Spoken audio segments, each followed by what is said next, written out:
Good afternoon. As it's been said, my name is Shane, and yes, I am a pastor back in New Zealand. I just want to start off firstly just to thank the leadership of this church, and I believe I'm speaking to some of you, for hosting this very important forum. It means a lot to me because I know that there are many churches that are very hesitant to do something like this. So thank you so much that we get to hear voices of people who have been hurting very deeply, and when they find Christ, their life is transformed. And that's what this is all about. So thank you again to the leadership here at the Village SDA Church. As you see, the title this afternoon of the first presentation is Father of the Fatherless. You may know that comes from a psalm, and I'd just like to quote that as we begin. It says, Psalm 68, verse 5, "A father to the fatherless, a defender of widows, is God in his holy dwelling." And I'm going to quote a paragraph straight after that. The author of this devotion that I'm reading says, "Of all the ways the Lord God Almighty could have chosen to relate to humanity, he chose the language of family. He could have described himself as a benevolent dictator or a kind boss or a patient landlord, but instead he chose the word Father." That's a very important word to me because, as the title gives away, I was raised, well, in some sense, without a father, at least a good father.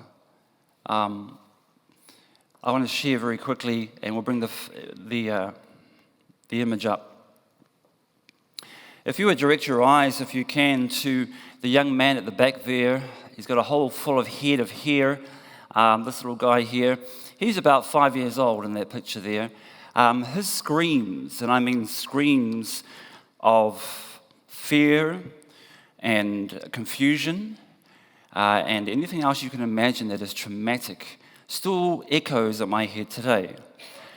He would be uplifted by the social worker. He was what we call back home a ward of the state. In other words, you are officially in government care. My mother, apparently the story goes, decided that was best for me. You can work out that is me at 5 years of age. It was best for me for her to give me over to the state because she felt she could not look after me. She herself was a sole parent. My father was in the Navy and had left her, and she just could not cope.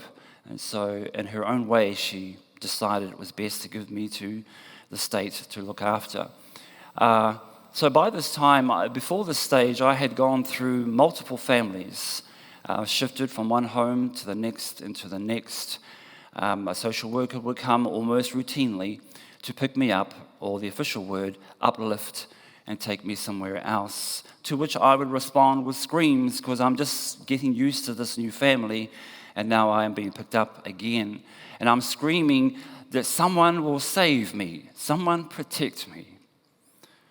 I would scream things like, "I promise I'll be good, I'll be good." I didn't know what I had done. But nonetheless, the pickup took place each time. I feared the official Department of Social Welfare, as it was known back then, vehicles. Even at that young age, when I saw a vehicle that looked like it, I feared. Are they coming for me? By this time, I had been placed with a family, a Christian family, and under that thick head of hair and that smile was a hurting child, a very confused young boy. It would seem that each time I was picked up, it would be a male social worker. And it would seem at the time when I was uplifted, a little bit of commotion would happen. And it would seem that the lady of the house, or at least the female figure, would be the one to try and step in for me, to try and defend me, it seemed at a very young age. It seemed that she, from each house, would be the only one that would stand up for me. But it wouldn't work because the social worker had the authority to take me. As I look back over my many years, I know that had played a traumatic part in the way I perceive men. That they weren't to be trusted, that they were, in some regards, spineless. In some other regards, they didn't care. In some other regards, sure, just take them. So I grew an attachment to always the female, because in my eyes, they were the one who tried to protect me, who tried to stand up, who tried to say something. And so as I grew up, I became very attached to females, and they were always my best friends. Later on in life, and as I went to high school, I like to think of it back then, I was just one of the girls. I understood the girls' language. I understood what their little giggles meant. I understood their mannerisms. But boys, they were very, very different for me. I think Dr. Hamilton last night was referring to, or was it somebody else? My memory has gone short. But one of the presenters yesterday referred to the, help me out here, what was it? Detachment. Defensive detachment, is that the term that was used? And that was very much my story in regards to males. But the odd thing was, as I grew up, that detachment somehow morphed into an attraction. They say that opposites attract, and as I shared before, I became very close to females, so I was just one of the girls, so they were kind of the same as me, and I was the same as them in some sense. But boys were very different, so there was an attraction there because they were different. There was a masculinity about them I wish I had. And I used to think, how do they do that? That's fascinating. And the more I'd observe them, I would think, wow, that's actually really quite attractive.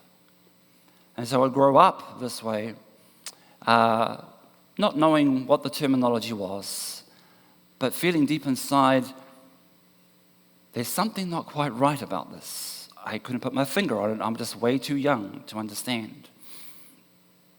And so I carried on through to high school, and those were hard years. And in my testimony, I will share the full story of that part later on this week. But just knowing that it was very, very difficult to be one of the boys, because in my mind, I simply wasn't one of them. They could be so athletic, they could be so rough, and they could just tumble with each other, and I just was not drawn to that. But sitting with the girls and eating lunch and telling jokes and hanging out, that was all good with me. I think it was my last year in high school.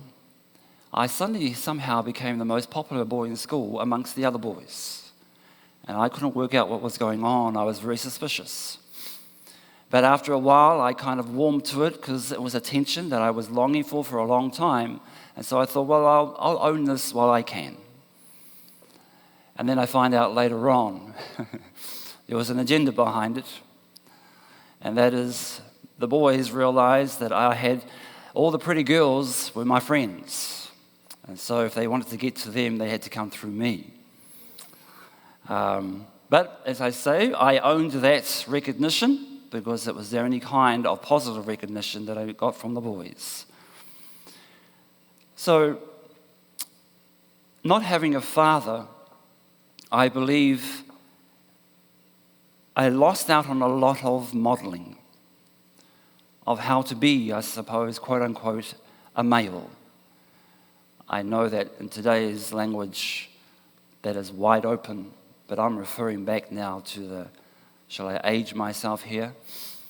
Way back to when I was that age, let me put it that way. I never had anyone to model the masculinity. Until I met my biological father. News had come to me from my social worker, would you like to know who your biological family is? And I kind of hummed and hawed. I was 16 then. Hummed and hawed about it. My attitude was, well, they didn't want me, so why would I want to know them? And the social worker encouraged me, and so did my adopted grandparents. I was raised by them to call them Nana and grandfather. There was such a huge generation gap between us. They didn't want me to be confused as I grow up. And so Nana, she encouraged me. It was important. She believed for me to know my family roots. That was part of her culture. To know your grounding, to know where you come from. And so I agreed because she wanted me to. So we went down a 9-hour journey to meet my father, my stepmother, and some of my younger siblings, or step-siblings. And I don't know why, but in my head I played this movie of when I eventually get to meet my dad, it's going to be hugs and tears and celebration and the whole prodigal son story over again. Much to my disappointment, it wasn't even close.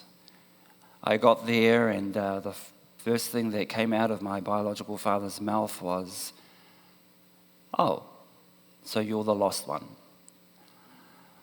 Now, to his defense, that's the first time he met me, and he may have been just as nervous as me. And he didn't know much about me at all. And maybe that was just his way of coping. I don't know. I got to stay with him for a couple of days, and I recognize now, I'm at the age of 16, that his lifestyle was very, very different to how I was raised as a Christian. But I respected him nonetheless. I enjoyed my time with my step-siblings. They thought I was just the best thing since sliced bread. That they've got this brother that they recognized before me was gay. They thought that was wonderful. Anyway, years went on, and I got to meet the rest of my family. Altogether, I am the third youngest of 13. I was kind of used to crowds, but until we got together, that was really a crowd. So remembering that I don't have the father figure to model from, I come across rather in some mannerisms feminine, I suppose. Certainly the inflection and tone of my voice seemed to be that way in times. The love of my life was music.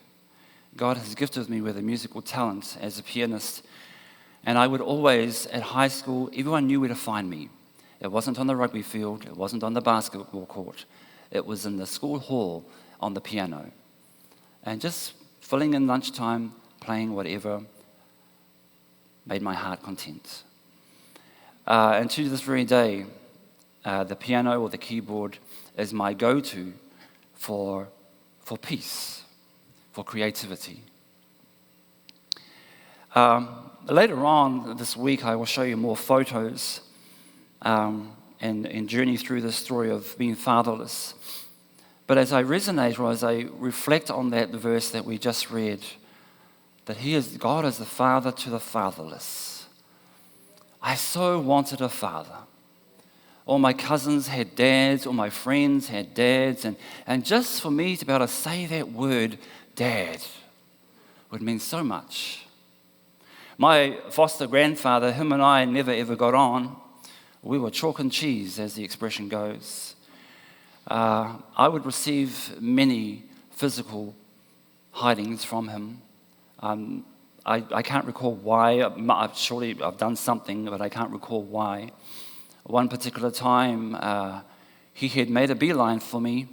He was coming from the dining area of the house through to the lounge, and I remember just seeing the anger on his face, looking straight at me as he was coming at me, and my whole body just froze like I was paralyzed. And my mind was saying, get out of there, but my body would not move. I was so scared. And as he came to lunge at me, all I remember is to see this blur come in front of me. And it was Nana who stood between us and took the hiding that it was meant for me. And I was screaming because at a young age there was nothing I could do. I was screaming because I recognized it was for me. Later on in life, as I was studying through seminary and we were doing different assignments on different subjects, and one assignment was about what Jesus has done for us on the cross. And that memory came flooding back. In a similar sense, What Nana did for me to take that punishment is what Jesus did for me on that cross. So, not having a father had a lot of negative impact on me. As we went on in life, grandfather got older, Nana had passed away. Some 15, maybe 18 years later, grandfather was on his deathbed, so to speak. He was in a retirement home, and I would go to visit him, but hesitantly and begrudgingly, because I felt, why would I want to go and visit him? He hated me, I hated him. That was the only thing we had in common. But I know now that the Lord encouraged me to go there because He had something in store for me.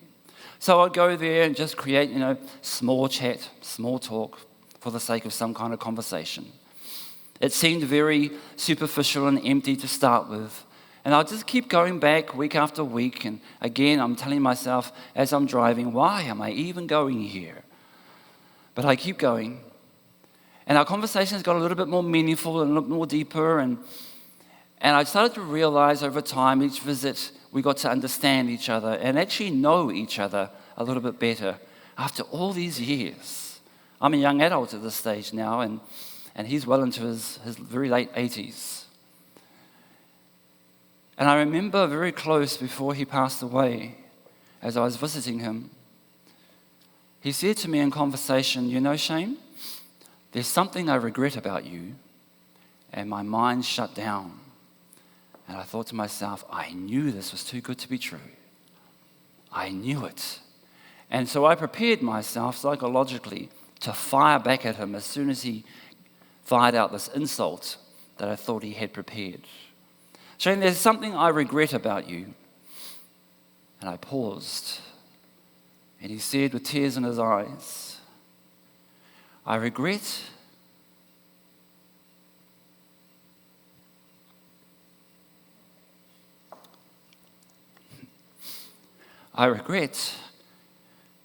that I never adopted you as my son.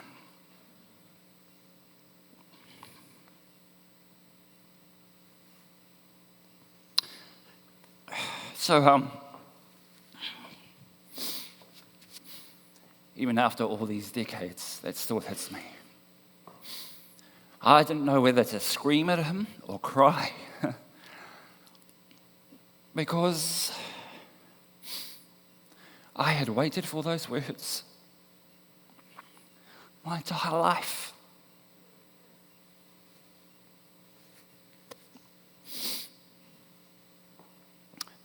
I had waited for those words so long. And there was rage inside of me. But at the same time, there was this weight that was lifted. The rage because how dare you wait this so long? But the weight being lifted in the sense, thank you, at long last. That was a really weird tension right there at that time. I turned my head away because I didn't want to see him. I didn't want him to see me crying. And then I turned back to him and sort of just wiped my tears and said, wow, grandfather, how about I see you tomorrow? Because I just had to get out of here. And off I went, and as I went down that corridor, my body felt like it just wanted to collapse. In the disbelief of what just happened. But my mind was telling me, this is what I had in store for you. I believe the Lord was telling me. And as I was driving home that day, I felt so incredibly light. And more tears came forward out of gratitude and thanks to the Lord. It must have been a month or so after that he finally passed away. And at his funeral, I was given the honor to provide the service. And I shared what I shared with you. And I was so grateful. I shared to everybody there who were at the funeral. I am so grateful that that encounter happened because it built a bridge between us. It reconciled us. And I know that if that didn't happen, I would be carrying that hurt and that anger for the rest of my life. But the Lord knew what he was doing. He kept me going back and going back and going back. And he built to that bridge again. The Lord has been the Father to me all these years. I want to show a video just very quickly, 5 minutes of it.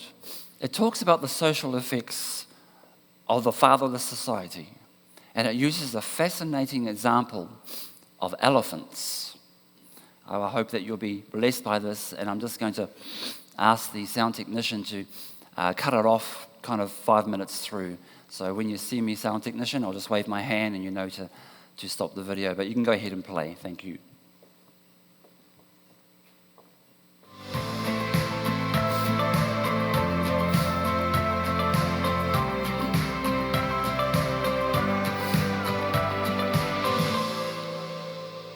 Hi, I'm Samuel Bilton, and welcome to Family Matters.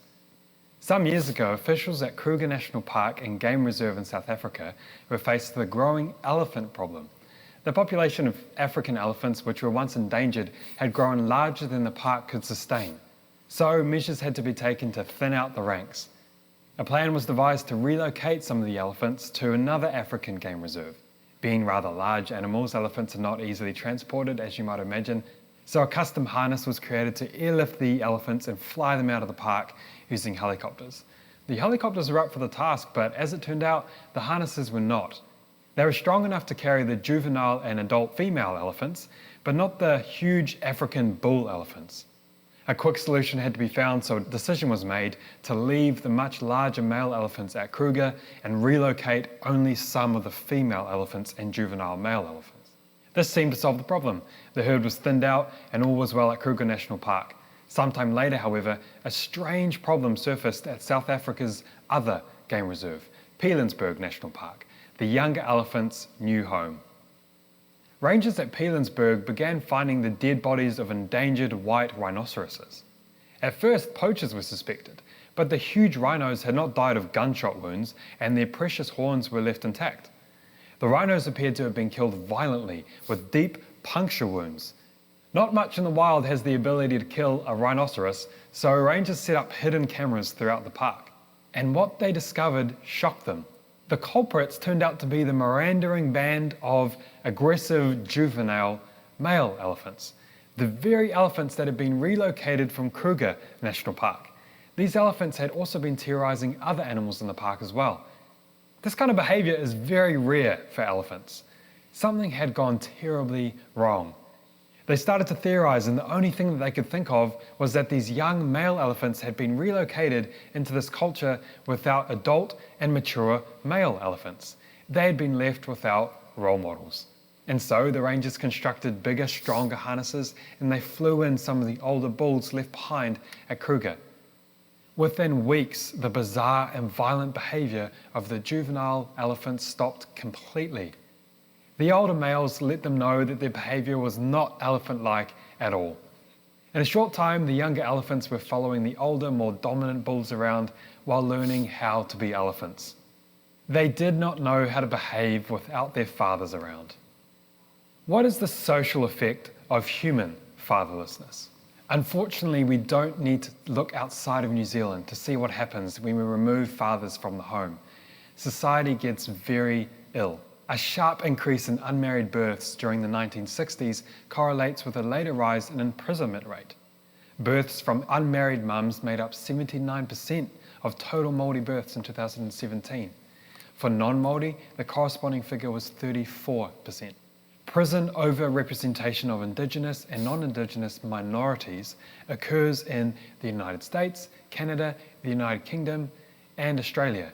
African American, Canadian Native, and Australian Aboriginal populations all feature high rates of one-parent families. Thank you. Here in New Zealand, the general marriage rate dropped to a record low in 2021, and our divorce rate is still Thanks very much. The things we can learn from nature. Isn't that remarkable? These elephants had been separated from the patriarch, if you like, And now we have these juveniles running around without any borders, so to speak. And as you see in the video, they found some disastrous results in their society. Large rhinoceroses being killed. And it turns out, as you see on the video, it was these disruptive, juvenile, bad-behaved male elephants. And so you see that the result, or the resolution rather, was to bring the big daddy elephants back. And turns out to be a happy ending. The young boys learn what it is to have boundaries, learn how to model. I want to quote Psalm 27:10, which says, "Though my father and my mother forsake me, the Lord will receive me." I know now as I look back, as I was raised in that Christian family, they weren't the perfect family. My nana and my grandfather often were in arguments, and I will witness some horrible domestic abuse and receive much of it as well. But they were growing themselves in Christ. They were still learning. I know that now as I look back. So they had their own demons to work with. So I'm not blaming them in any way. I'm just recognizing how it was for me as a child that so desperately wanted that perfect daddy. And we all want that. And I know now that the Lord placed me in this family after so many others and left me with this family for a reason, so that I could be raised in Him and get to know who He is. And He is my Father. I am His child according to His word. And it means so much. There was a thought there I had, and it's just disappeared. Maybe it'll come back. But there is so much more I could say to this, but I will leave it for the main part of my testimony. There's one part, and my mind is telling me there's something I should be sharing, and Lord, I just need you to help me remember what that is. I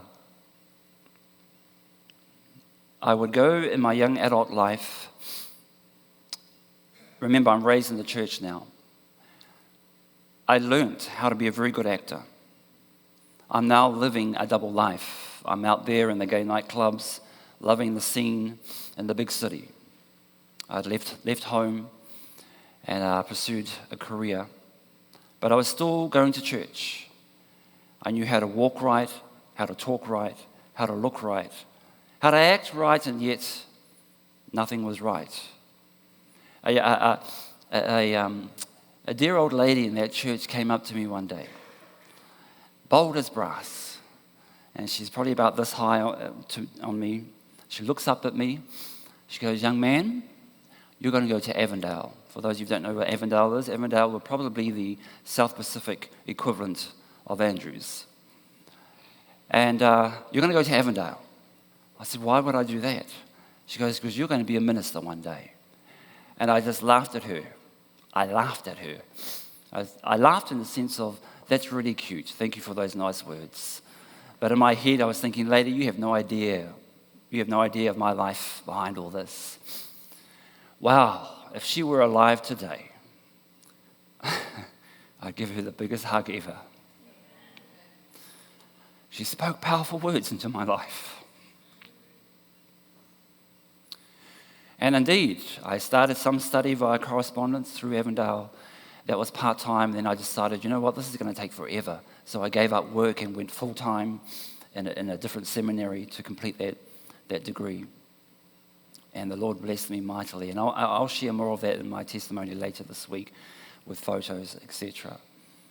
But there was a lady who just saw me for what I can be. And I know, because the word says so, that that's how God sees us, for who we can be, for who He created us to be. And there's a day that I look forward to when I get to see Jesus face to face. And He gives me that big daddy bear hug, you know? There's a song that I love, I don't know if you know it, it says, I can only imagine. I love the lyrics. When I'm face to face with Christ, how will I respond? Will I be like David and dance in his presence? Or will I be like someone else and fall on my knees? Will I prostrate myself on the floor and dare not look up into that almighty holiness out of respect? How will I respond?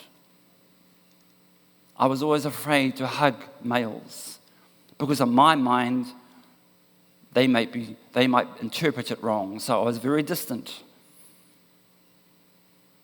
I'm okay today with most men now. I'm okay today. But I look forward to that day when Jesus says, come on, my son, give me a hug. Give me a hug. I wish there were some tools back then when I was young to understand some of the stuff about how much God loves me. I mean, there were. They taught me, the Bible taught me. But there's so much available out there today that even I don't think the church is aware of, that we can use these tools to raise our children to really consolidate how God loves them and how very special they are to him. The apple of his eye. In a moment, I want to share, it's a bit of a plug really, it's a bit of a promo of a person I consider a friend, Dr. Christopher Yuan. He is a Christian. He's a professor at, I think he's still there, the Moody Bible Institute. And he has a story, a powerful story of his own, coming from a gay background, and how the Lord changed his life. So in almost closing, I'm going to share a little video with you. And I'm sharing this video. Yes, it is a bit of a plug, but it's also, I think when this first came out, I thought to myself, if only I had this tool, maybe my life would have been so much more different. Understanding sexuality in a holistic biblical way. If only I had this tool that you're about to see, the promo, should be around $200, maybe more US dollars to have this tool available. But they're now providing it for just $20. I would encourage you to go online once you see it. If you want to teach your children holistic biblical sexuality in a very easy way, I would encourage you to take up this tool, because it's something, as I said before, I wish I had this, because I think my story would be so much different if I did. So can we play that video, please? There are few things more relevant and controversial than sexuality and gender. How do we as Christians respond full of grace and full of truth? Charles Spurgeon said, discernment is not knowing the difference between right and wrong, it is knowing the difference between right and almost right. My name is Christopher Yuan, and I have created a 12-lesson video curriculum designed just for you, the parent, to watch at home with your teenager. I will share my own testimony of having identified as a gay man and now no longer do. I will also tell some anecdotes and stories, but the bulk of these 250 minutes of teaching will be grounded in the Word of God. If you would like more information, go to holysexuality.com.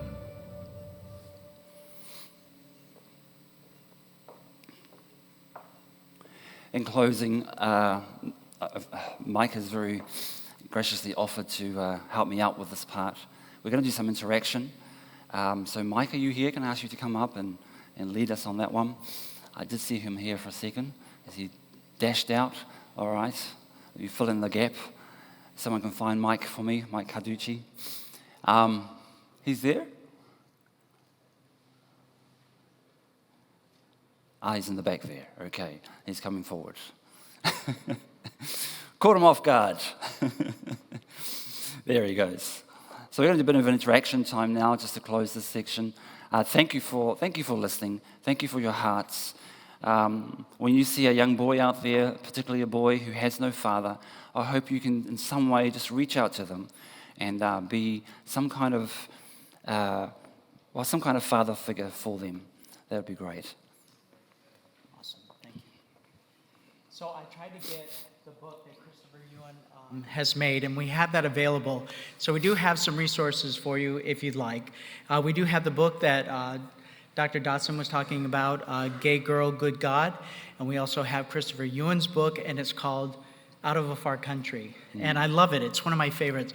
For any parent that has a LGBT child, that's the book that I hand them, because it's mother and son write the book together.